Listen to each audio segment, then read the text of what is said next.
as the game went, UConn played better and better and better. But even then, it took them that long to get there, and Illinois kept on missing shots and then just refused to do what would get them back in the game, which was to get the ball to Ivasic and to do something with the basketball. They just kept on. Well, Wagler couldn't get anywhere, and Boswell wasn't getting anywhere, and they couldn't make shots either. Right. It was just a bad offensive product. I mean, it was, and Ivasic.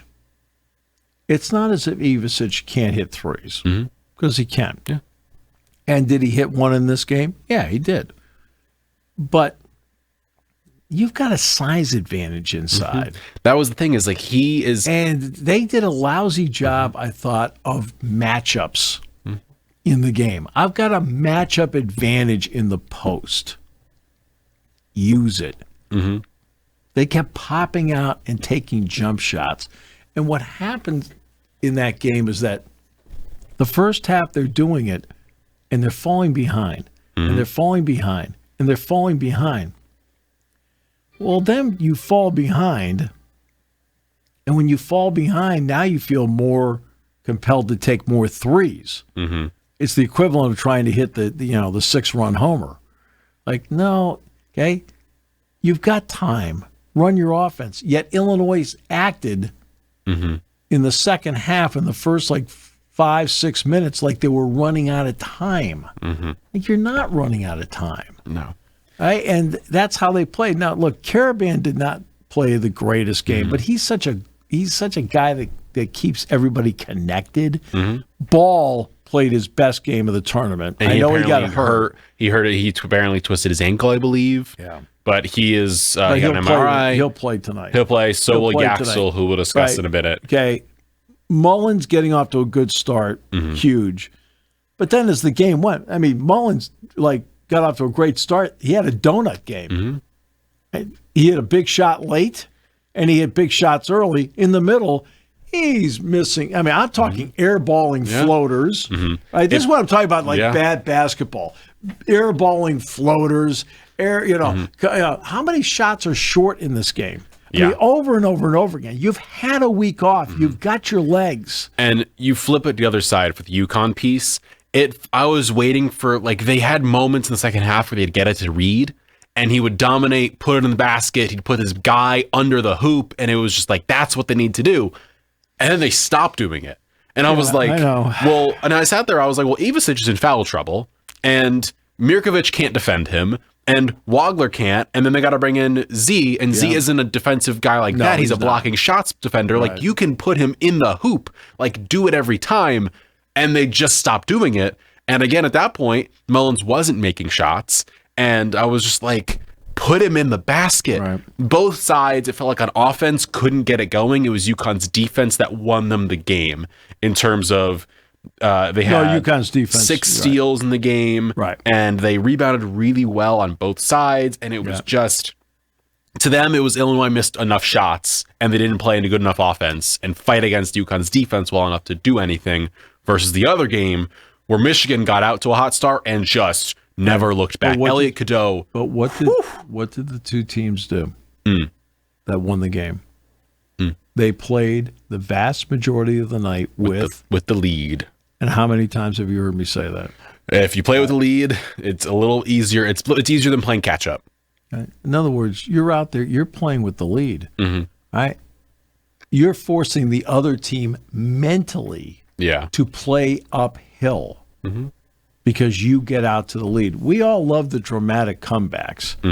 Right? There aren't as many dramatic comebacks as you think. I mean, they're documented, but there aren't as many dramatic comebacks as you think in sports. The vast majority of the games, you'd be shocked because, again, the difference when you do a job like I do, I have numbers on everything.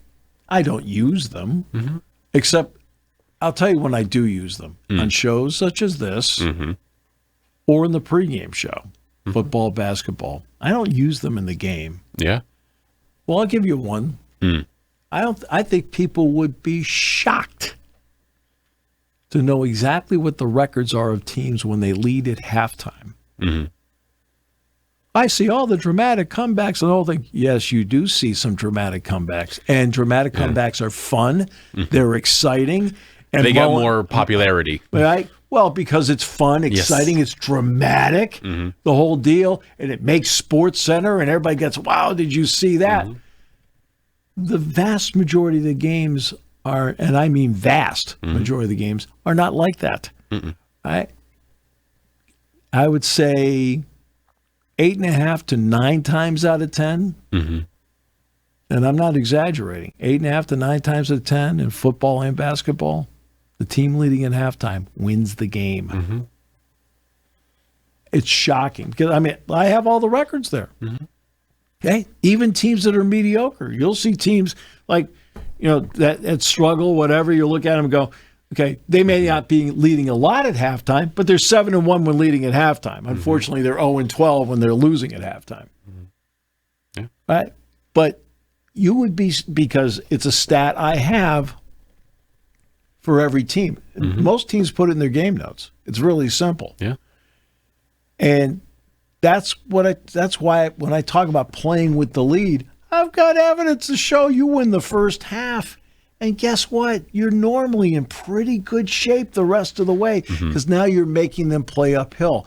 Michigan and UConn both forced Arizona and Illinois, respectively, to mentally play uphill. And with each possession, when you're playing uphill, it becomes a tougher grind mentally. You then start to get, instead of loose and free, you start to get a little more tight, a little more desperate. I've got to hit this shot, right? We need a 3 now because I need to make 11-8. I need to make this up now. I need to make 11-8, right? Instead of making 11-9, how many possessions do I have left? It's easy for me. I've done okay. Well, I've done over 1,300 games in my career, broadcasting-wise. Probably have seen 2,000 live in my career. The idea is to chip away at it, not to try and hack it away immediately. But it's easy for me to sit there and go, hey, you got all these possessions. Okay? Score. Get a stop. Score. Get a stop. Instead, you're not thinking that as you're playing the game when you're 18 to 23. You're sitting there going, oh, my goodness, it's 11. Well, if we get a 2, it's 9. I mean, it's like, we need a 3. We got to get to 8. No. No. Like, UConn comes back against Duke. They're behind the entire game.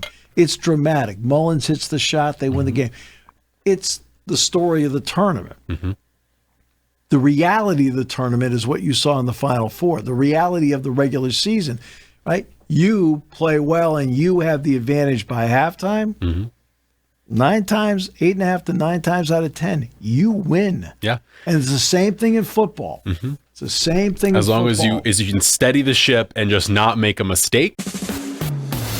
Thanks for listening to Sports Talk with Steve Jones. Catch the latest from me on the 7 Mountain Sports YouTube page. Find clips of the show on Twitter, Instagram, and Facebook by searching up 7 Mountain Sports.